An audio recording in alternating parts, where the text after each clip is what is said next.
Here we go. Okay. Yes. And we're unmuted. And I will minimize.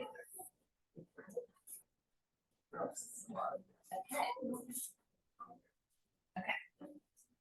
Melanie is a nurse practitioner working with the regional palliative consultation team in North and South Dundas, Prescott, Russell, Lanark, and South Ottawa regions. So just a small little, Just a little area. You have to walk from house to I put a lot of kilometers, yeah. She has experience in both primary and consultation-based models of palliative care. She is a career community nurse, starting as a nurse in 2002, and then as a care coordinator with the home care program prior to completing her nurse practitioner education in 2015. So welcome. Thank you. Thank you. Thanks, everybody. First of all, thank you for coming and taking interest. This is a big topic. And I'll be very honest. I mean, I feel like I could talk for 8 hours about this because I love it. I won't, for your sake, I won't. I tried to condense this into little snippets, right? Like we're going to scratch the surface, but what I'm really hoping you walk away with is just a little bit broader understanding of palliative care, why it's important, who we serve, who serves, and then I'm going to walk you through a little bit what palliative care in real life can look like with a community lens, okay? Please feel free, like I have a lot of slides, but interject because conversation is so rich in these groups. So please feel free to interrupt.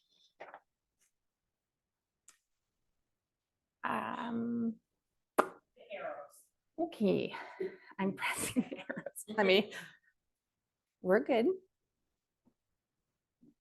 Oh, these arrows, Yeah. Not the button arrows. No. Okay, we're good, we're good.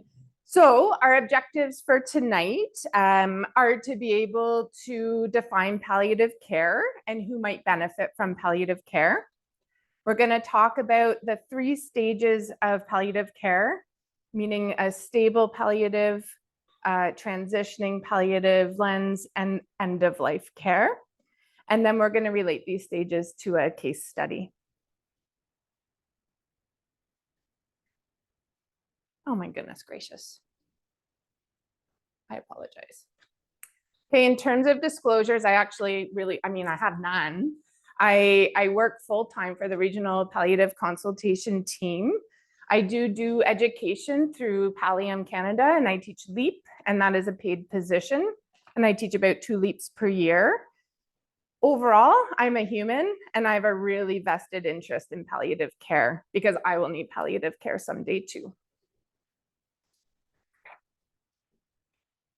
So when we think about, I was going to have everybody on the count of 3 yell out a word. I advanced the slide a little too fast, but I think when we say the word palliative care, if I was to ask everybody to yell one word out, what it means to you or what your understanding might be, we're going to hear 30 different words come out, right?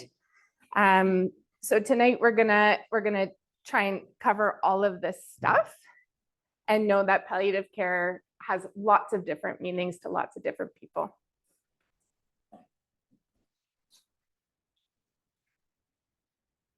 It's not sneaky at all, is it? No, sus. I hope it did say it is recording at the beginning, but 3, make that 3. So the World Health Organization states that palliative care improves the quality of life of patients and their families who are facing challenges of life-threatening illness. I like the Canadian virtual hospice definition as well. And they say palliative care is a type of health care for patients and families facing life-threatening or life-limiting illness. It helps patients to achieve the best possible quality of life right up until the end of life. And it recognizes that a palliative approach as a part of healthcare is beneficial early on in serious and chronic illnesses. So that's two definitions to start us off. What I would like to say about palliative care is that it's a philosophy. It's not a destination. And what I mean by that is people aren't palliative, right? People would benefit from a palliative approach to care. People aren't their illness. Their illness is a little part of them. Instead of saying Mrs. Johnson is palliative, we might say Mrs. Johnson would benefit from a palliative approach to her care. So palliative care is not that room in the hospital with butterflies on the door, right? It's not just for people who are at the end of their lives. It's not going home to die. It's not a last resort for people. And it's not just for cancer. And in fact, we see lots of patients with any life-limiting illness benefit from a palliative approach to care.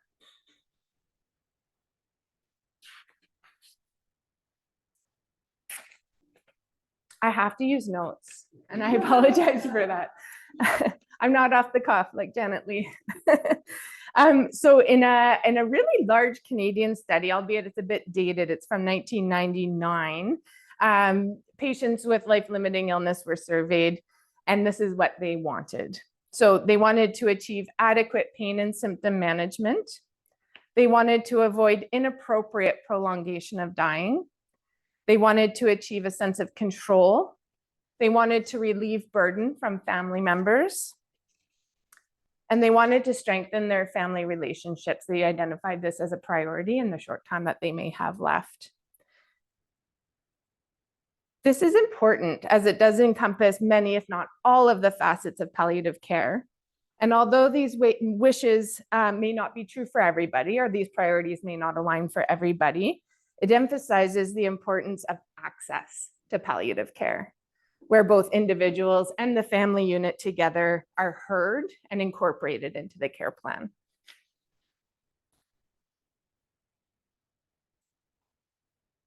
So what patients can benefit from palliative care? In our circles, like the medical circles, we might start by asking the surprise question. So the surprise question is, would you be surprised if this patient would pass away within a year? Okay, if the answer to that question is no, then they would likely benefit from a palliative approach to care. Okay, so this question comes from the UK Gold Standard Framework, which is a little bit ahead of us here in Canada in terms of setting up a framework for people, primary care, to identify patients who would benefit from palliative approach to care. These patients include people with advanced and progressive incurable conditions, general frailty with coexisting conditions that may mean they would expect to be dying within the next year, and of existing conditions if they're at risk from dying of an acute crisis, right? So looking at some of our cardiac patients, for example. Disease-specific indicators, and an example of this would be in a case of heart failure, where the patient has had multiple admissions to hospital for exacerbations of their heart failure. So they're bouncing in and out, right, from hospital. They may have weight loss as a result of their disease. So the energy burden of their disease, their metabolism can't keep up. They may have poor symptom control despite our best efforts of optimizing their medications. And in the case of heart failure, a disease-specific indicator would be shortness of breath with rest. Okay, so that's just a quick example. Not so quick, maybe. I'm trying to keep us on track. When is the right time for palliative care? So a pretty groundbreaking study in the early 2010s by Tamil et al.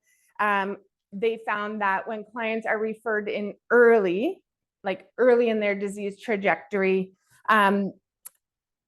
these patients rated their depression scores as less, they rated anxiety scores as less, they had improved quality of life scores with early intervention of palliative care, and most notably, they actually had life prolongation. So on average, they lived 3 months longer than the person who received standard of care, which is pretty profound, right? Yeah, yeah. We often worry about the word palliative. I worry about it sometimes with certain patients. People look at me coming in the door and they're like, I'm not sure I want her coming. And when we really talk about what palliative care is, it's a good thing, right? It's a good thing. So this is just like a picture of our older model of care, where patients would stay in a curative phase of their illness for longer. And then when that curative phase was over, or those interventions sort of had maxed out, then they were palliative care, then they accessed palliative care, right? And that was sort of that last resort model, where when chemotherapy stopped working, boom, then you become palliative, right? In our newer way of looking at things, we encourage an earlier introduction to palliative care. And you can see that the introduction of palliative care does not impact, or should not impact, access to life prolongation treatments, right? So palliative care and oncology can go hand in hand together. So a patient can be receiving chemotherapy and also be receiving a palliative approach to care.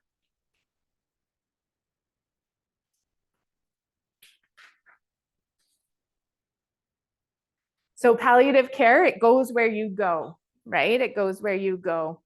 We see palliative care approach be applied in hospitals. We're seeing it more and more in long-term care, which is such an amazing thing. And it's about time. Retirement homes, group homes, private homes, so people's place of residence, hospices, shelters, parishes. We see a lot more parish nursing coming to the forefront, which is pretty cool. And clinics. So there's inpatient and outpatient clinics for palliative care that exist in Ottawa. And again, this isn't an exhaustive list. Palliative care goes with the patient, right? It's not a destination. So who provides palliative care? Yeah, go for it. Hello, my name's Melanie, and hi, my mom Melanie. and dad both have dementia. Mhm. Would they be applicable to good palliative care, because it's a chronic illness, but it's Mhm. and it's like Limiting. limiting. Yeah. Yeah. Yes. Yes. So okay. That's all I need to know. Yes, and we'll talk a little bit more about it. It's a lot different than. It's way different. Yeah, it's different. Because my mom was suffering from depression and anxiety and Yeah. irritability and the whole thing. Yeah. Medication isn't always the answer. Sometimes it is, well, okay, it isn't the answer. She's a people person. Yeah. So, Yeah. okay, thank Yeah, you, Melanie. yeah. Hi, Melanie. Great name, only great people. You'll see a little bit more on dementia, and I'm happy to chat afterwards Thank as you well very if you much. have more questions. So palliative care provision, in terms of people who provide palliative care, lots of people provide palliative care. If I'm going to start by looking at medical practitioners. So certainly family doctors will make up the bulk of the medical field providing palliative care. And that's a numbers game, right? And particularly as we're trying to identify patients earlier. So we estimate that approximately 1% of a family doctor's practice will pass away in a 1-year time. You're looking at about 20 patients per year on average, right? There's many specialists that are starting to buy into the palliative approach to care. I have cardiology listed, respirology, oncology, neurology, geriatrics.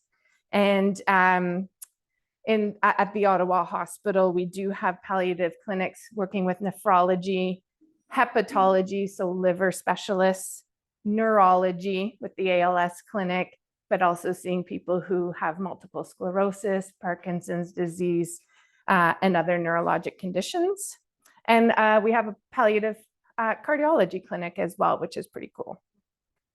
There's also specialist clinics that provide consultation to patients who are in the hospital, but also would provide consultation to oncology patients on an outpatient basis as well. We do also see palliative care providers doing home-based care, particularly if patients can no longer get to the clinic or get to their family doctor's office. Almost all of the palliative care definitions that we see do include a multidisciplinary approach. So thinking about looping in social workers, physiotherapists, occupational therapy, and nursing as a part of the palliative care team.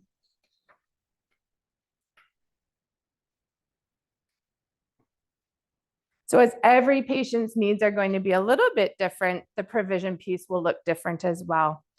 Some patients are going to go through with very minimal complexity, and that patient may well be served by their family doctor at home, right? Some patients will fluctuate with complex symptoms, and they may need the intervention of a palliative care specialist. So they may tick along with their family doctor, need intervention from specialty, stabilize, and come back to the family doctor, for example. Some people are very complex and will stay with the care of a palliative specialist. So really, palliative care in the medical world is everybody's responsibility. And then I cannot stress enough the importance of informal and family caregivers. An informal caregiver is someone who is close with the patient, but also undertakes the practical and emotional tasks of caring.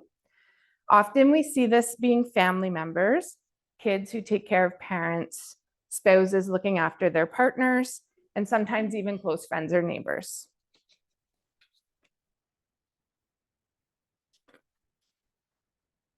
With the push to shift palliative care out of the hospital system and the acute care system, we also see that our informal caregivers are now providing the bulk of care to patients. There is a ton of up-to-date research, and it's a rabbit hole to go down for sure on the importance of informal caregiving and the stresses and resources that are needed for informal caregivers. It's been estimated that 75 to 90% of total palliative care delivery is being delivered by our informal care providers. So this is 21 hours per day out of 24, right? So 21 hours a day. Kids are looking after their parents. Spouses are looking after their loved ones, right? And when I think about my patients in the community, this totally tracks, if not more, right? If not more than that. So this caring by our informal care providers can have implications on finances. Loved ones take time off work. They might need to take some compassionate leave. They're unable to maintain their financial commitments sometimes. There are costs with equipment, with medications sometimes, and if they need to have help hired in, there is a financial cost to that.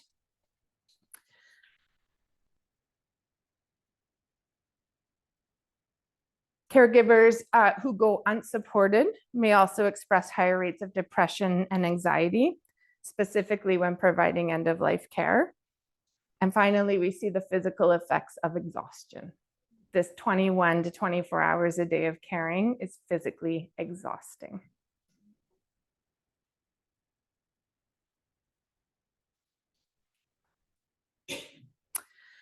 So the inclusion of informal caregivers in the care plan, assessing their coping and how they're managing the care, and directing specific training towards our informal caregivers will really be vital now and in the future of maintaining patients at home.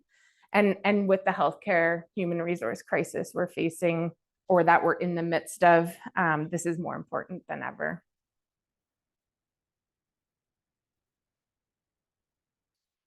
So I'm going to shift focus just a little bit. I just wanted to provide a little look at some different palliative trajectories and what it might look like to move through these trajectories. How people get to the end can vary depending on their disease. But once we get to the end, we see a lot of similarities in how we die. Ooh, premature. Premature. So this is a diagram showing what a typical cancer trajectory would look like. So we have a vertical axis, and on that axis, we're seeing physical level of functioning. It's measured in percentages, and this is similar to the palliative performance scale, which I will show you in a minute. 100% on this performance scale or on this vertical axis is a normal level of activity. Essentially, like when you're just diagnosed, very little evidence of disease, and 0 represents death. For our cancer patients, we often see a very gradual and sloping decline where patients will do quite well. They may be undergoing disease-modifying treatments throughout this time, but as time goes on, we can see that much more steady rate of decline and loss of physical function as people move into the final month and weeks of their life.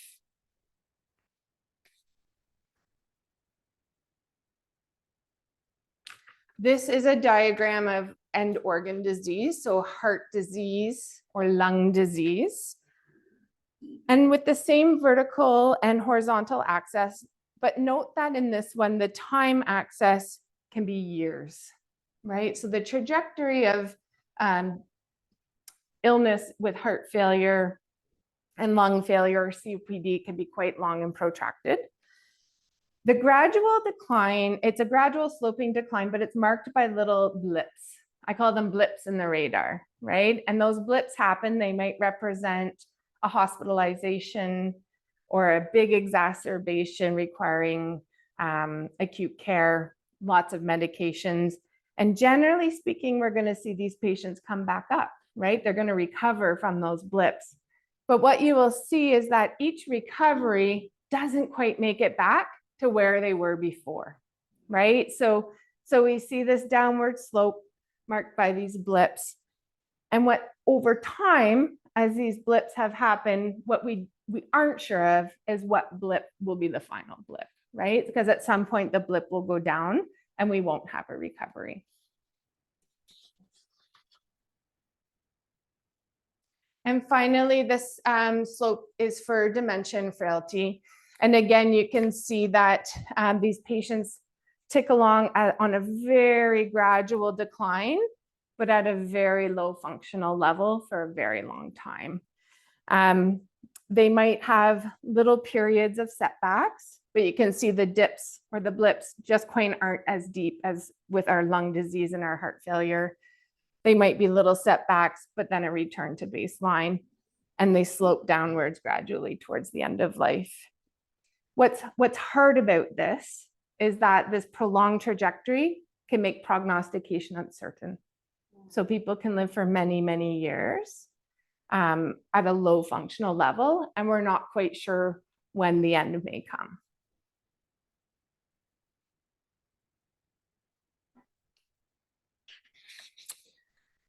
So I'm going to break down palliative care into 3 categories, and I'm going to propose them to be stable palliative, transitioning, and end of life. Okay, our stable patients may be newly diagnosed with a metastatic cancer or perhaps a congestive heart failure. Treatments can be focused on life prolongation. So we may see chemotherapy, for example, insertion of pacemakers for cardiac patients, et cetera, et cetera. When these patients are generally well, this is a really great time to introduce the idea of palliative care. We might talk about some advanced care planning and things that they may want to accomplish while they're well, knowing that this period of time can last years for some people. In the transition phase, we'll see people losing ground from a functional perspective, meaning they don't get around as well, they don't eat as well, they might not be able to care for themselves as well. And they may be moving away from life prolongation and starting to think about prioritizing how they use their time and energy, right? Often during this time is when we see palliative care teams mobilizing, right? We're going to start to mobilize around the patient a little bit here. And finally, at the end of life phase, where the patient is approaching death, this represents the final days and weeks of life.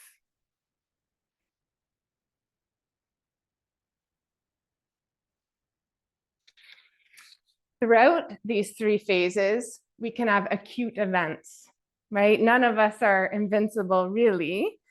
And palliative emergencies can occur, and this may signify a change in the trajectory, right? This might signify that sharp drop or that final blip. But there can also be reversible emergencies, right? So we might see somebody come in with, for example, a patient with cancer who has a bowel obstruction. And this may be a very reversible thing for them. They may be a surgical candidate. They might be a candidate for targeted radiation, and we can reverse that palliative emergency. How we approach somebody who's having a palliative emergency will really depend on where they're at in their trajectory. So how I would treat a bowel obstruction for a person who is very high on the functional scale, walking around, attending presentations, would be very different from someone who might be bedbound and not eating or drinking and in their final days and week of life, okay?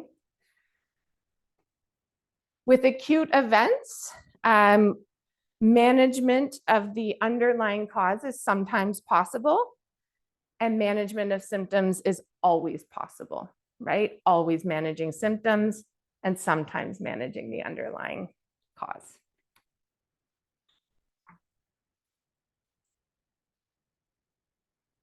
So this is the palliative performance scale that I mentioned.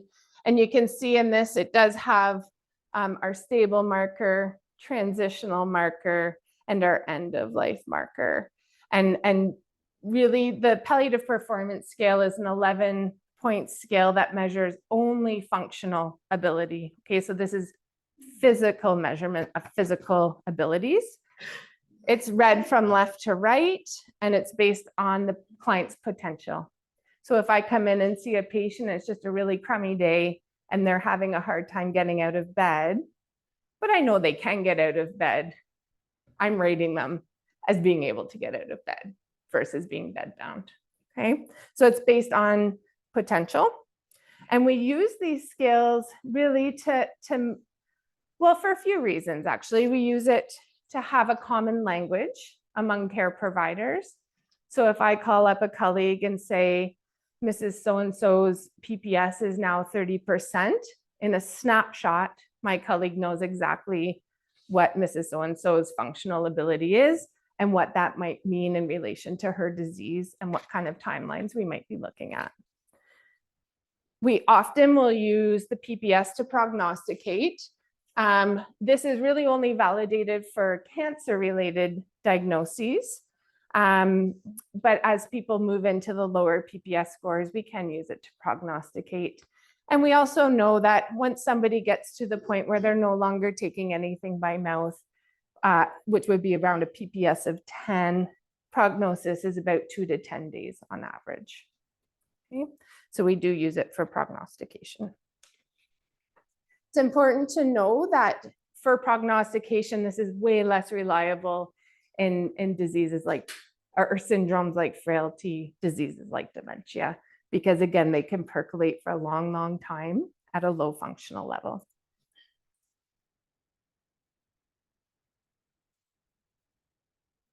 So there are often clinical signs that will tell us that somebody may be approaching the end of their life. Often the world will get very small for them, meaning that where once the patient could walk to the bathroom, now their legs won't take them and they're using a commode at the bedside, right? Time spent awake becomes less and less, and sleeping becomes more and more. Often total assistance is needed for ADLs, so things like bathing, showering, eating.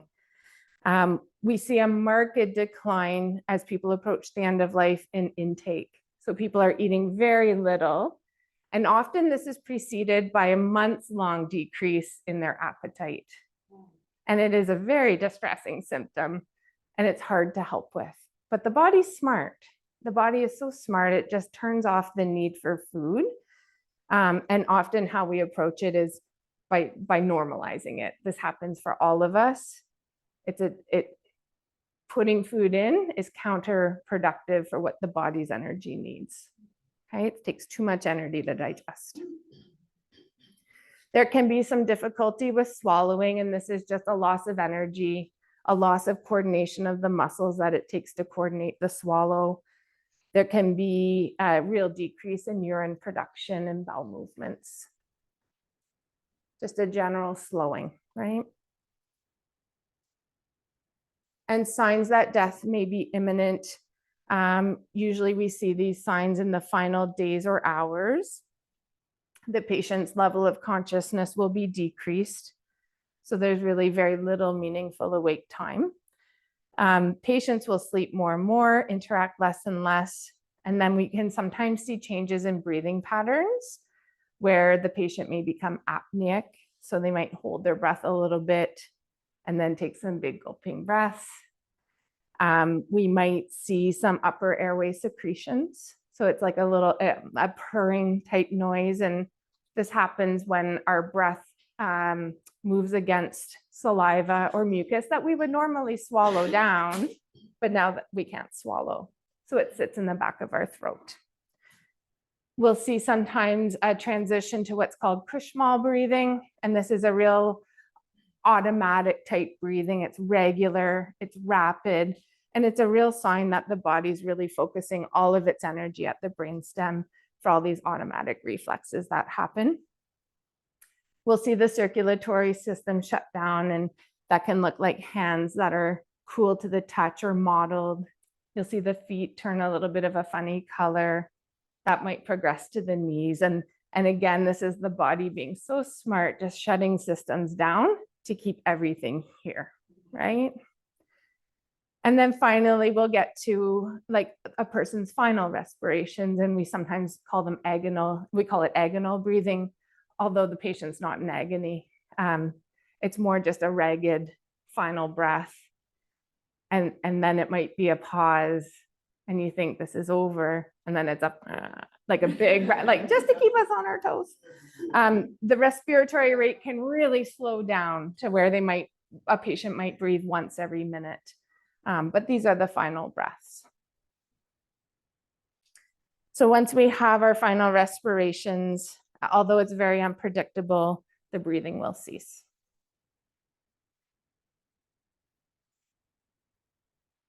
So palliative care in real life. So I would like you to meet Mrs. C. She is a 92-year-old woman who has been widowed for 15 years. She was at home when she had a fall in her laneway. She was walking out the lane to get her mail. She was taken to the hospital by ambulance as she had quite a bit of back and hip pain after the fall. Her x-rays and CAT scan were negative for fractures. However, they did show extensive lytic disease, meaning bone cancer.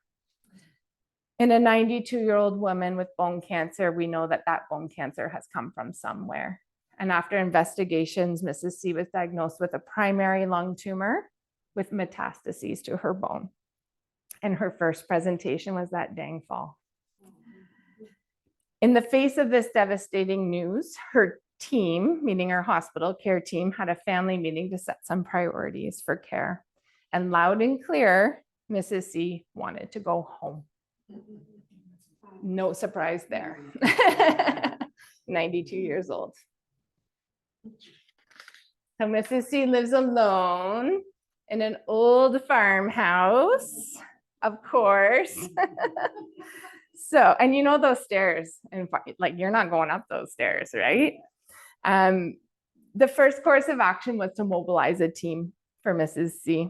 So her family doctor was called by the attending doctor at the hospital, notified that Mrs. C is coming home, and he was available. So he agreed to follow her at home, doing some home visiting, following up with phone calls. He provided an after hours number for the care team at home to call if something was needed after hours. So this was step one.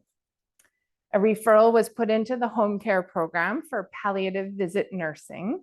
So this is a nurse from an agency that will come and visit Mrs. C within 1 week of going home. And I often say that these nurses are the quarterbacks of the care plan. There are eyes and ears in the home.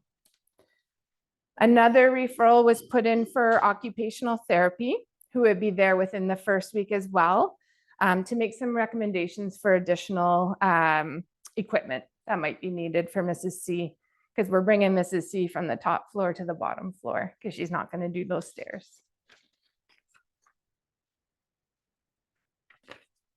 In terms of equipment, Mrs. C's eldest daughter went out to the hospice garage and picked up a bed and got that, yes, ma'am, got that set up. She got that set up before Mrs. C came home. So the transition was right into the bed. She was set up on the main floor.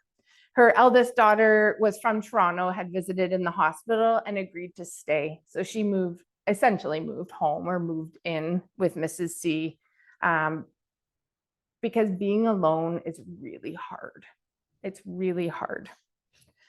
Her other two daughters live locally, and they each agreed that they would provide one afternoon and one evening shift to relieve the eldest. So we're taking a real team approach. So the goals were to provide ongoing pain management for the back and hip pain using medications, home modifications. We need to monitor for side effects and benefit. During the family meeting, Mrs. C was able to communicate her priorities for her life moving forward. She did not want to pursue any treatments, figuring that the side effects and the trips in and out to the city would be, she'd be knackered, that she just wasn't interested. She desired a natural death without much fuss. So she did not want life-sustaining interventions. And as such, a DNR form, so the DNR confirmation form was signed and given to her at the hospital to bring home with her. And Mrs. C was clear that when she got home, she was going to stay there to the end. So I'll take you through weeks 1 to 3. Mrs. C settled back in nicely. She was able to move about the main floor with her walker, but she did prefer to spend most of the time in her chair. She had like a lazy boy that was a lift. It was pretty sweet. So she was really comfy. She got set up. She adapted, which is a big ask for a woman who's lived alone for 15 years in her farmhouse to adapt to having a kid back home with her and people coming in and out, but she did so. She slept in the hospital bed and was comfortable in it. Her pain was controlled with routine analgesia. She was taking Tylenol and morphine, and her family doctor visited her in the first week that she was home, and her RPCT nurse visited her in week 2. So we were providing like spaced out coverage, right? We figured once a week was pretty good for her first couple of weeks home. Her palliative visit nurse came weekly on Wednesdays, and she had personal support worker twice a week. And during those visits, she didn't have a shower or anything on the main floor, but they did a wash up for her, changed the linens, and heated up some soup for her before they left. Her eldest daughter was settling into the routine.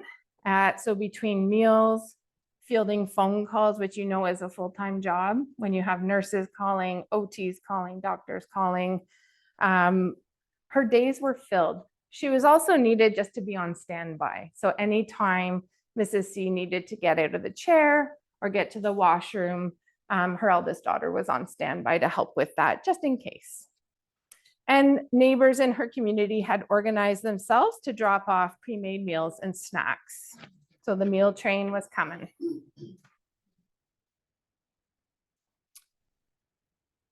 So week 4, Mrs. C was noticing that she didn't quite have the energy to get up anymore. She needed at least a boost to get out of her chair. And you can all imagine, like, you know, when you, like a little momentum. So she needed some momentum to get up and going. She was spending most of the day snoozing, but would wake up for her meals and enjoy like some bites and sips and short visits with friends when they were dropping in food and whatnot. She's noticing more pain in her back, and she got constipated, which is not an uncommon side effect of some of our medications. Both issues had been addressed by her family doctor.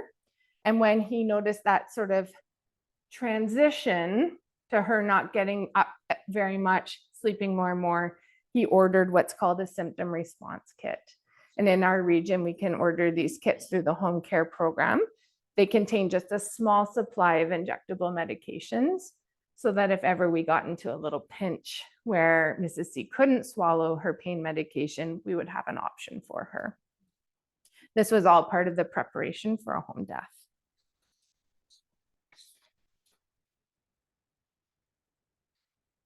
So continuing week 4, we are seeing Mrs. C slowing down. The nurses make a request to the care coordinator to have the personal support work reassessed. It was approved to have an increase, but that increase is always very slow to get put into place because we have a healthcare worker crunch. All 3 daughters are increasing their shifts and they're recruiting for help. So Mrs. C's great-granddaughter was home from university for the Christmas break, and she got recruited in and was really happy to be able to participate in her grandma's care. The meals kept coming, and they were coming from neighbors and friends, but the focus really shifted to feeding the caregivers now because Mrs. C is really not needing a lot of intake. So now the community was sustaining the caregivers. The priests had come to visit and administer sacrament of the sick, which was very important. And one afternoon, just as had been done for 50 years, the Christmas lights got put up by who knows who. We don't really know. The lights just came on. So in week 5, this is 5 weeks out from her diagnosis, remember. She's no longer able to safely get out of bed, but it's okay. She's comfy in her bed. She likes her bed. And both her daughters and her feel a little bit of relief that the risk of fall is now gone because everybody was a little bit on eggshells, right? The personal support workers are coming in to assist, and now they're providing incontinent care because Mrs. C isn't able to get to the commode anymore. They're giving her a bed bath, helping with changing linens. But remember, personal support workers come in 1 hour a day. So the nurses are also coming in behind and teaching these informal caregivers how to change the brief, how to provide incontinent care, how to turn Mrs. C when she can't turn herself. All of these really important things. Our PCT visits continue, just constantly reviewing symptoms, medications, and how our care plan is going, and really long discussions with family about what's to come in the coming, or what to expect in the coming days. So on Sunday morning of week 6, Mrs. C is having trouble swallowing. She's pretty sleepy. She does endorse having some pain in her back, but she hasn't been able to take her morphine because she just can't, she's holding it in her mouth and just can't get that swallow going. So the visit nurse is called and she attends the home and initiates the symptom response kit that we had put in place 2 weeks prior. The symptom response kit's so important because we want to continue symptom management for Mrs. C as she can't swallow. Yeah. So it's a small collection of medications. It's enough for about 24 to 48 hours of meds.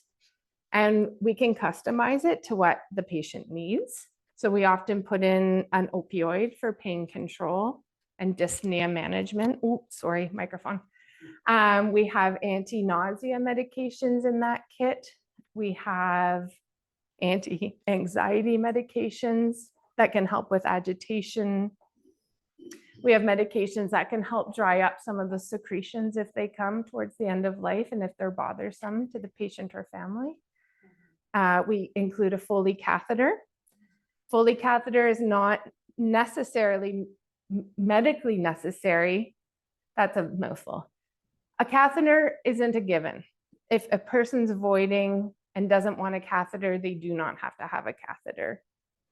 A catheter can be very handy if a patient's retaining urine, which can be very painful and create a lot of agitation. So in that case, it is medically necessary.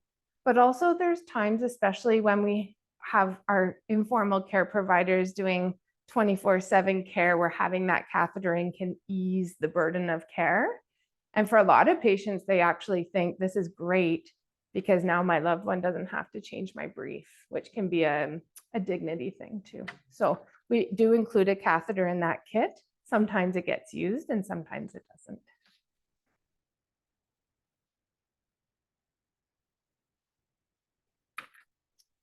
Okay, so we're into week 7.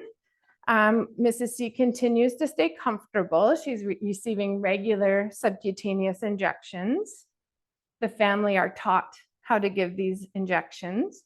The nurse from that kit will put in what's called a sub-Q line. So it's one poke by the nurse.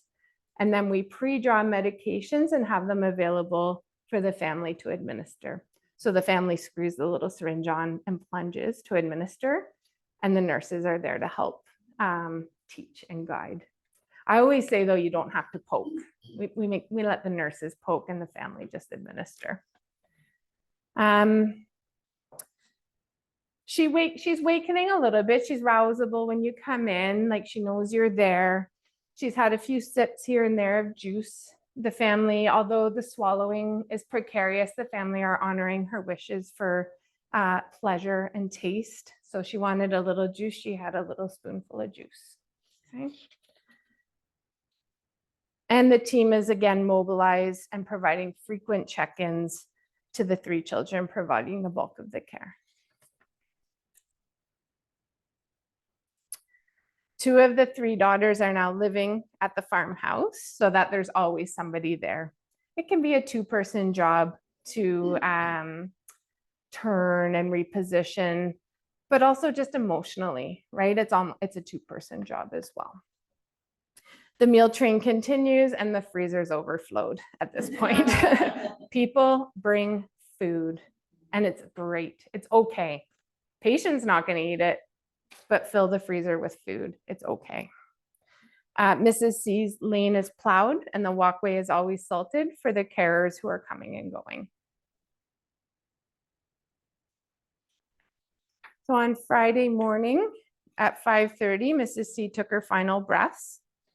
Her daughters are at her bedside and they called the nurse to attend. The nurse arrived by 8 o'clock and pronounces the death and then helps to remove the lines that we are giving. She can remove the catheter and she gives the Mrs. C a little wash up and changed her into some fresh clothes that the family had asked her to help with. The funeral home was called and we're able to pick Mrs. C up by 9:30. Was the nurse the one who pronounced the death? Yeah. So that's Yeah. So in our region, and this may be, I think this is actually all across Ontario, we have what's called an expected death in the home protocol. So what that means is the visiting nurse, under certain circumstances, can pronounce the death. And so by the nurse pronouncing the death, it means the funeral home can transport the decedent prior to receiving the medical certificate of death. Melanie, in these cases, does the coroner have to be called because the death is at home or it's inspected, so you don't have to involve? No involvement of coroner unless there was something that would lead to coroner involvement in the first place. So Like if she had fallen. exactly. Okay. So if the death doesn't follow the natural trajectory, Right. like if we have a patient whose PPS is 60%, they fall, hit their head and die the next day, that's not a cancer death. That's a death from a head injury, Okay. coroner involvement. But in these cases, no. And in fact, sometimes 911 gets called accidentally or just in a panic and the coroner won't even come. The police come, they see that nice black binder that we keep in everybody's home and they call me. They say, who's this doctor? And we track the doctor down. Okay. A condolence call always follows. So I usually try and reach out to people on the day, like when I hear of the death, and it's to express my condolences and in a way congratulate the family, like for doing this, like this amazing feat of keeping somebody at home 24/7. I also think it's really important that the line of communication stays open, because once the funeral is done, the eldest daughter goes back home to Toronto, those sleepless nights start, and you start to think, what was that medication? And why did these questions start going, right? When the dust settles, there's always lots of questions. And I always want to make sure that family members have that open communication to come back and ask those questions. It's really important. I mean, her kids were in 60s, Yeah. 70s, Yeah. years old. Mhm. No. Yeah. Yeah, exactly. It's true. No, it's so physical. We ask so much of our families. And of course, families want to do it. Like, you wouldn't do anything else for a loved one, really, right? You do the best you can with what you can do, for sure. And then having a bereavement plan in place. So whether that's just a few series of phone calls to check in, hey, I saw this, and just knowing that the palliative care really does continue, right? Because it's part of the plan. This is caring for the family too.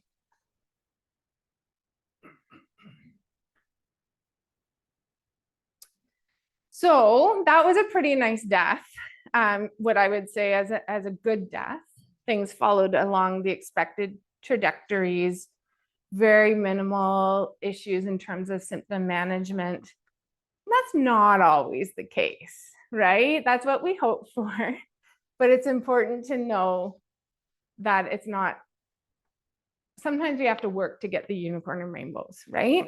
So I just wanted to put in a little blurb about sometimes the challenges that we encounter when we're palliating someone at the end of their life.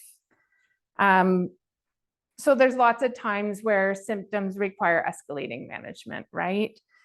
So I have written down pain, nausea, and agitation, but I should really have put in dyspnea as well. Dyspnea is the sensation of shortness of breath. So shortness of breath. And it's a nasty symptom. Yeah, it's nasty. All of these symptoms warrant really active management. So if what we're doing isn't working, we better try something else. And then we better try something else again until we get it right for the patient. Sometimes it takes multiple medications to make people comfortable. Delirium, it's not uncommon for patients to experience a delirium in that final terminal phase of their life.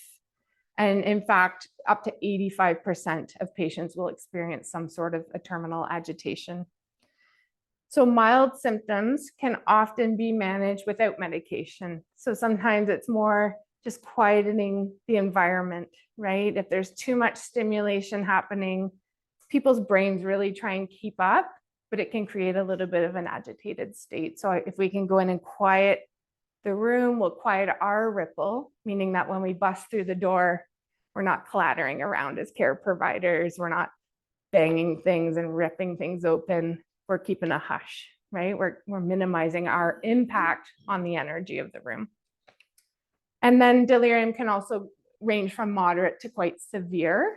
And these deliriums do require often medical management, so medications to be given. Deliriums can be distressing, like truly for family members and for the patient, I think.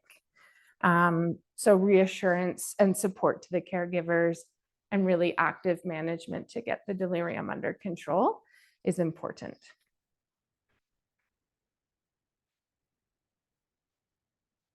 Intractable symptoms. So in really complex cases, symptoms may become refractory.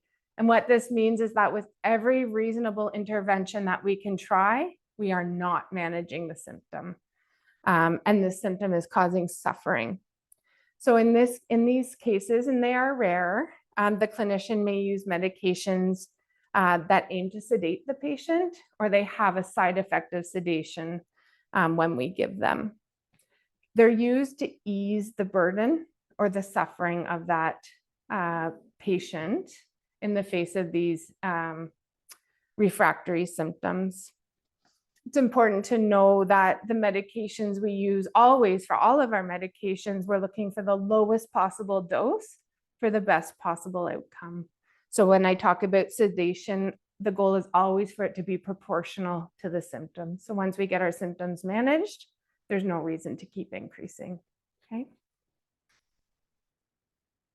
Sometimes the administration of sedation in cases of refractory symptoms is referred to as a palliative sedation or terminal sedation. And I guess the take home here is that this isn't taken lightly by clinicians, and often it's it requires multiple people weighing in on the topic, right? So often we'll turn to our colleagues, we'll do a case review, because there's definitely some criteria that should be there in order for us to use this as a treatment of last resort. So the patient would have to have a progressive and incurable illness and have death be imminent. So we don't use this for someone whose trajectory is still months away. This is really for people in their final days. And other means of intervention have been tried and exhausted.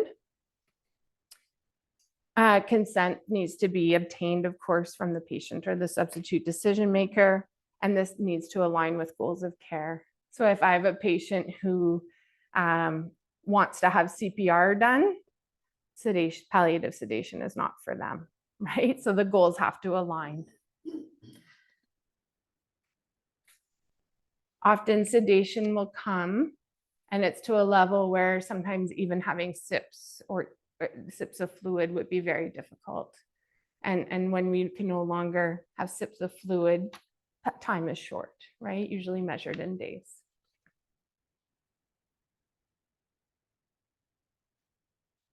Okay, look at that. 6:30, not bad. Okay, so in summary, palliative care is active care. And I hope that was demonstrated tonight. When one thing doesn't work, we keep trying, right? It's really important for patients to be well managed and have their symptoms managed so that they can have a good quality of life for as long as they possibly can.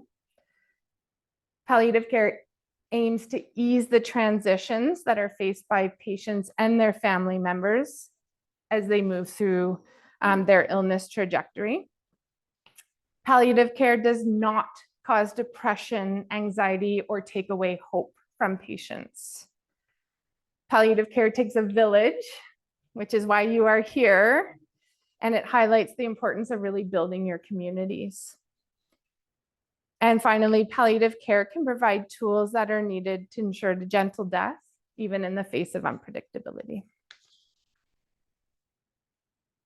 And that is it. Thank you.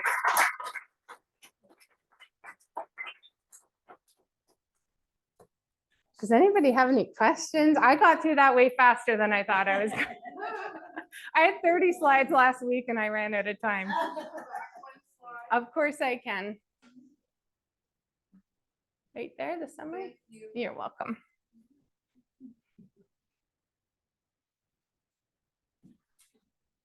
Yeah. What would be, is there an average that someone would be under palliative sedation? Oh, yeah, like, I think, yes, for sure. So the question, yeah, no problem, Megan. The question was, is there an average length of time that a person would live under palliative sedation? And I think the answer is it depends. Generally speaking, palliative sedation is usually reserved for people who are already really in the final stages of their life. So assuming that probably their intake has been very low, they probably have very little reserves. So if they continue to not eat or drink, I would say you're probably looking at an average of 2 to 5 days. Yeah. No, that's hard. It's super hard. You know, I've had people not eat or drink for 10 days and I think, what the heck is going on? Not even under sedation, really. But death is still mystical, and I think it should be. there's just no way for medicine and science to maybe explain although it explains a lot. I just think leaving 1% mystical or magical is comforting for family, especially. Yeah, at the back. To see how would MAID have fit into that at all? In terms of with intractable symptoms or?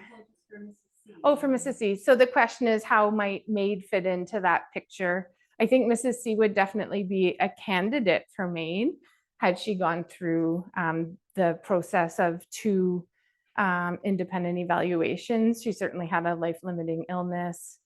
She would have to endorse intolerable suffering and meet all those guidelines, but definitely I could see that she could be eligible for it.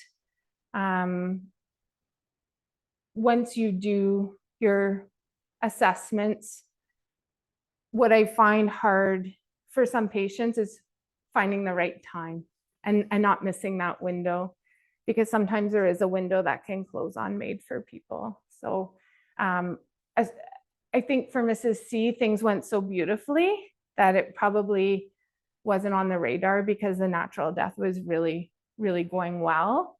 Had she been mired with symptoms that we struggled, intractable symptoms or pain that wasn't controlled, maybe if she had no community around her and couldn't come home to the farmhouse, maybe MAID would have been a more palatable option for her then. She had wonderful support from the people. Yeah. So that is lengthy. Mm-hmm. Yeah. MAID would have shortened it, but then she might have lost out, right? That maybe there was things happening in that 8 weeks that she would have lost out on. Her granddaughter coming back from uni to help provide care, the 2 daughters moving in and the 3rd daughter being there all the time, the neighbors. A neighbor came and put up the frigging Christmas lights, like spring tears, right? Like she might have missed out on that with MAID. And I'm not anti-MAID at all. I think MAID has a really good place in our palliative world too. So for her, it wasn't necessary or wasn't an option. Yeah. So she had a really ideal. She did. Situation. There's a lot of people that don't. So you say you want to take your relative home, and the family just can't. Yeah. They can't cope with PSW 1 hour a day, or even an instruction of a nurse once a week. Yeah. So how do you help them to, other than landing back in the hospital? Yeah. They're really their only alternative. It's so true. Well, yeah, for sure. Like I would say that you have to have a community. Like you have to have a community. So often like the compromise will be how long can we stay safely at home with the limited resources that we have? And if home death isn't possible, what can plan B be? Or and then if plan B doesn't work, what's plan C? So things like residential hospice can be a nice option, palliative care units, and sometimes hospital, particularly community hospitals, are quite welcoming to their community members to come back to. So do you help with that to coordinate it for the family, or is it up to the family to? A little bit of both. Like I would say we rely a lot on our home care coordinators as well to come in and quarterback a little bit. But certainly right off the hop, I like to try and like set the stage for having plan A, plan B, and plan C. And of course, I mean, you want to meet people's goals, but you have to be safe and realistic. And there's a lot of people who choose to make unsafe decisions. Thankfully, it's rare. But yeah, we just try and lay the groundwork and move them towards a common ground. And you know, truthfully, sometimes those are the patients that might say MAID is an interesting option for me, right? Because it helps me achieve my goal of being at home. So that could be an option for some too. How do you, like, when my father was diagnosed with a tumor in his cerebellum. Yeah. And he was 83 years old. Had already survived 3 other cancers. Oh my gosh. You Yeah. know, he opted for, a radiation treatment, with no guarantee. Actually, little chances. It was Yeah. gonna make things worse, Mm-hmm. way worse than they were before there was even the possibility of it getting better, which was not really. How do you get them to this point? So, because by the time he was no longer, able to stay at home, look after himself, into the hospital, went comatose. Yeah. And then took That's 7 this days. early intervention, hey? Like, So you missed that we palliative. missed it. Yeah, you missed it. Yeah, he could have even like palliative care to help with the decision making around that radiation.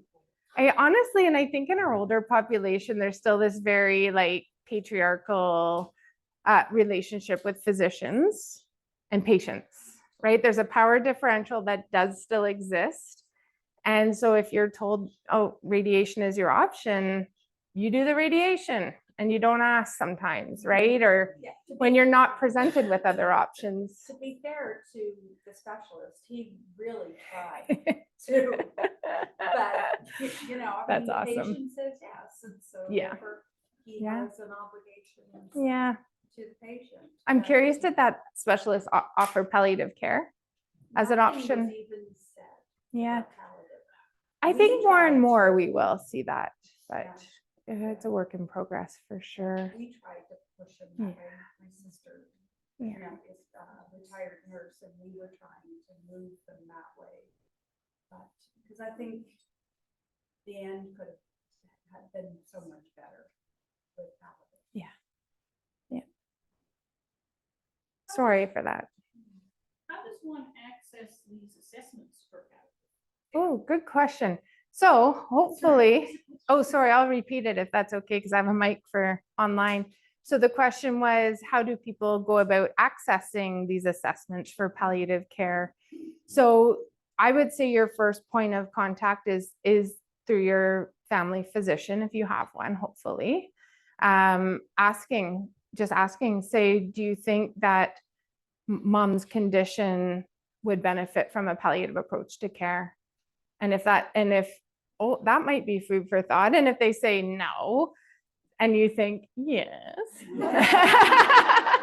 I mean, you could certainly refer. A point of access can always be through the home and community care support services. Anybody can refer to home and community care support services, just by referral.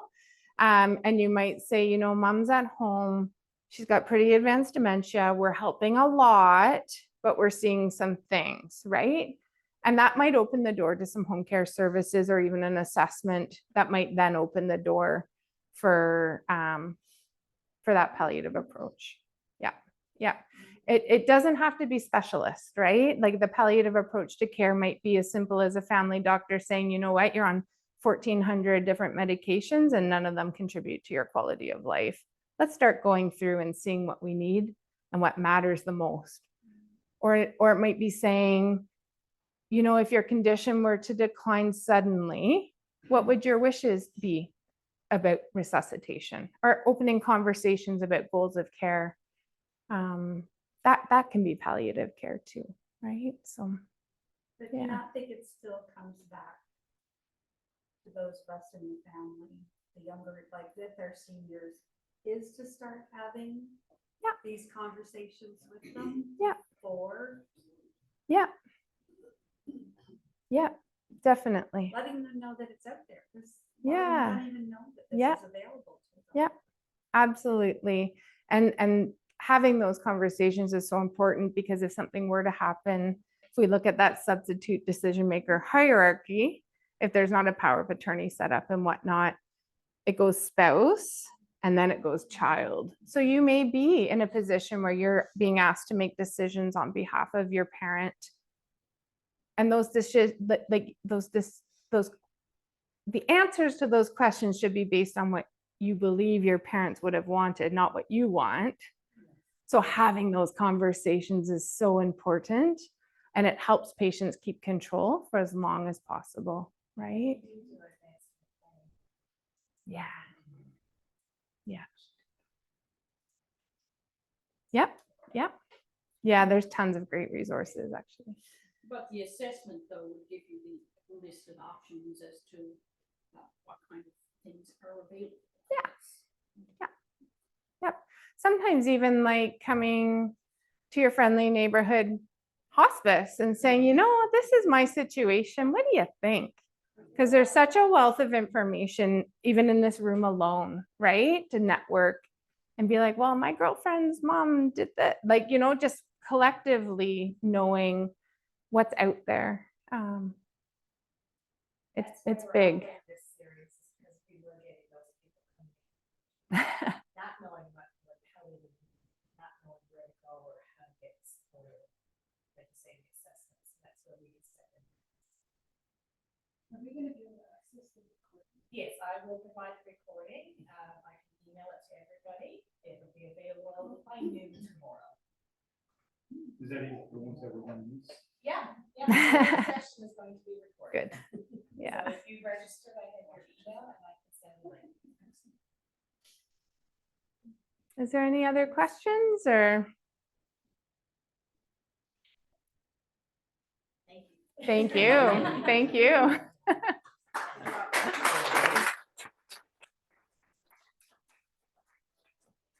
You're welcome. Thank you for having me. Great speaker. Thank you. And then want to just say Thank you.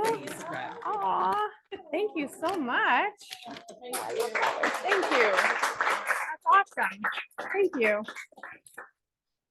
And thank you for being here too. I think the statement, "It takes a village," is so true. And this speaker series is about kind of developing that village, like having the language. So it's not just maybe not just for us right now, but for our neighbors or our friends who have parents who, you know, we can share this information and support each other more fully. So next week, if I may, but you had it on your. I did. I poached it. Thank you. Poached it. Yeah. The authors, Dr. Sammy Winemaker and Dr. Spencely are going to be here next week. Actually, Parish Hall, not here. Parish Hall. Not here, Parish Hall. And the first 75 people who come will get their book, and they will be speaking about having these conversations and making decisions, kind of what things to consider, how to talk with your community, you know, family, physicians, nurses, and what to ask and what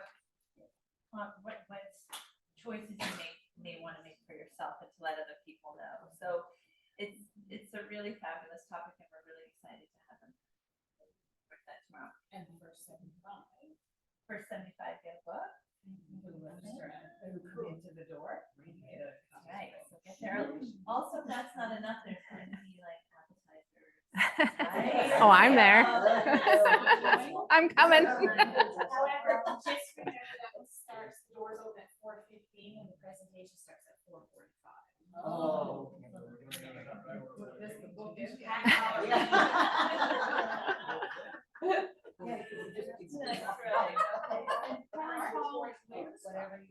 Hall is on the campus.